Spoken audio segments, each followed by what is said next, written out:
Hello, ici une petite voice note juste pour partager un truc qui m'a vraiment interpellée tout à l'heure en fait quand j'ai pris le train. C'est pas une voice note comme d'habitude, là c'est plutôt un espèce d'appel à solution, à idée parce que je viens d'apprendre un truc qui m'a un peu stupéfait et je me suis dit mais comment c'est possible et qu'est-ce qu'on pourrait peut-être. Enfin, je suis sûre qu'il y a des solutions et je me dis, voilà, ce serait peut-être bien de partager ce truc-là avec vous parce que moi, je l'ignorais jusqu'à maintenant. Je prenais ce matin, du coup, mon café dans le wagon-bar du TGV et figurez-vous que, bah, enfin, il n'y avait pas beaucoup de monde, donc du coup, je parle avec le monsieur là.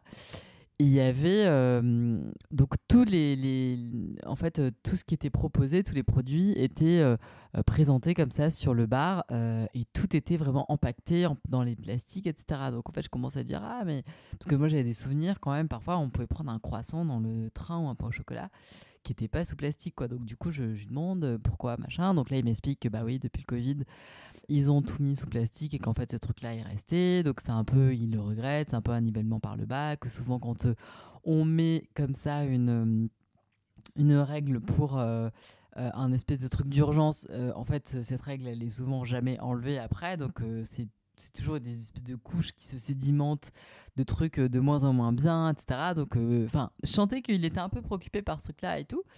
Et puis, du coup, il me dit oui, mais c'est vrai qu'avant, il y avait les croissants, mais l'avantage quand même qu'on peut trouver à l'emballage, c'est que ça dure plus longtemps. Alors, je dis, ah bah oui, oui, c'est sûr, etc. Mais bon, de toute façon, je dis, j'imagine que vous n'avez pas non plus beaucoup de gâchis, enfin, que vous jetez pas grand-chose, etc. Et là, il me dit, mais détrompez-vous. En fait, on jette énormément de trucs. Il me dit, bah là, par exemple, on arrive à Paris, bah, tout ce que j'ai pas vendu, parce que ce train, il repart pas tout de suite après, bah, du coup, il laisse pas les frigos et les trucs branchés, et donc du coup, il jette tout. Donc là, il me dit, bah voyez, j'ai je sais pas combien de plats préparés, des sandwichs, etc. Il me dit, si d'ici 1 heure, il n'y a pas des gens qui sont venus les acheter au wagon-bar, et ben, on va le jeter. Alors je dis, mais comment ça, vous allez le jeter? Enfin, si c'est comme ça pour tous les trains, je me dis, mais vous avez sûrement une solution avec des associations pour pouvoir justement revaloriser, redonner. Je dis, mais aujourd'hui, il y a, enfin, beaucoup de gens font ça. Les process sont un peu en place et tout.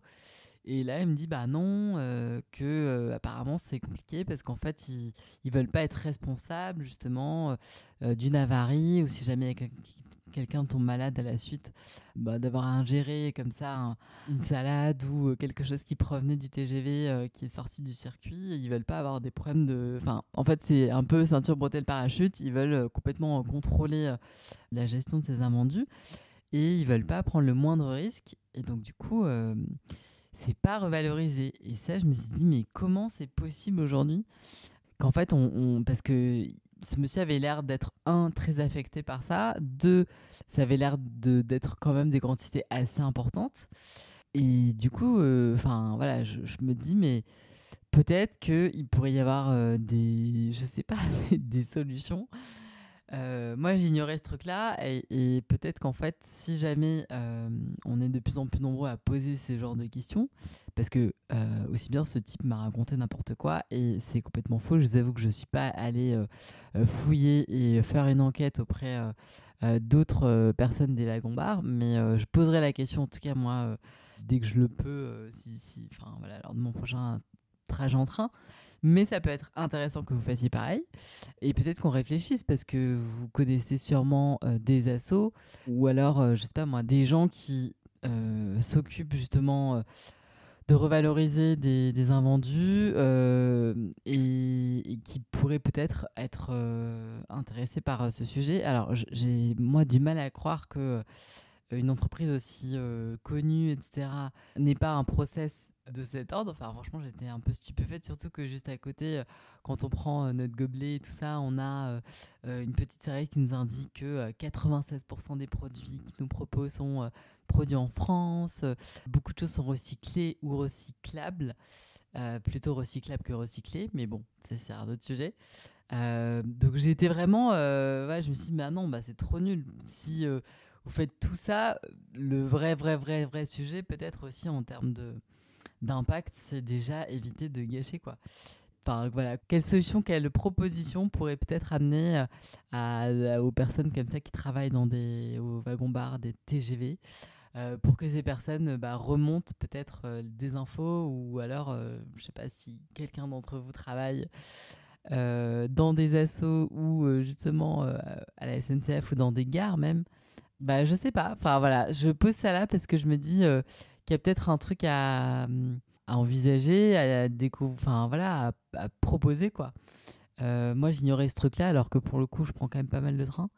Et je me suis dit que c'était dommage et je sais pas si vous étiez au courant, mais voilà. Je vous partage parce que ça m'a un peu crevé le cœur et je me suis dit, oh bah non, c'est trop nul. Comment on peut faire? Donc voilà, je dépose cette bouteille à la mer et peut-être que quelqu'un aura des idées. Je vous embrasse et à très vite.